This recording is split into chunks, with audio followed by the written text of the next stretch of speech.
Hi friends, మేమైతే ఇప్పుడే తిన్నాము. తినేసి చాలా ఆడడానికి అయితే వెళ్తున్నాము. చూడండి,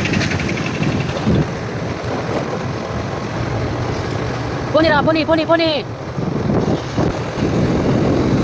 వీడియోలోకి అయితే మా తమ్ముడు గిట్టం వచ్చిండు. హాయ్ చెప్పా, బండి ముందర చూసి నడపమని చెప్తున్నా. మంచిగా సమ్మర్లో చల్లగా చా తాగమని వచ్చాము. కాకపోతే చా తాగబుద్ది కాక ఏదో 7 ఇది మేము తాగింది కాదు, మళ్ళీ మేము తాగింది. ఇక్కడికి వచ్చినాక తెలిసింది అందరు క్రికెట్ చూస్తున్నారని. ముంబై ఇండియన్స్ ఆడుతుందా? ముంబై ఇండియన్స్ కాదు కదా, జీటీ ఆడుతుంది. 7 అయితే తీసుకున్నాం. ఇద్దరం 7 తీసుకుని తాగుతున్నాం. లాస్ట్ బిల్ కట్టకుండా దింగేస్తున్నాం. అమ్మాయి ఏం ఫీల్ ఉన్నది మామయ్య.